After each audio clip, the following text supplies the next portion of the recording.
tinanggap mo ang aking pag-ibig para sa akin ng buong daigdig.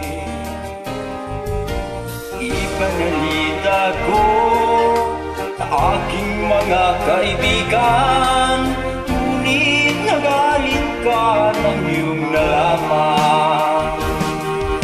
Ano nga ba talaga? Mahal mo ba ako? Bakit relasyon natin itinatago? Ang nais ko sanang malaman ng lahat na tayong dalawang nagmamahalan. Bakit galit ka pag dinadalaw kita?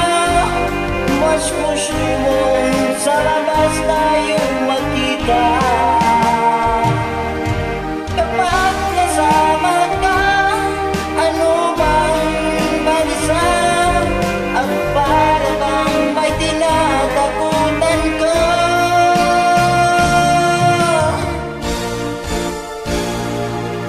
At di magtagal, akin ding nalaman, ikaw palang mayroong ibang minamahal. Kita ko, anak na siyang mayaman, at malapit na raw din ikakasal. Ano ka ba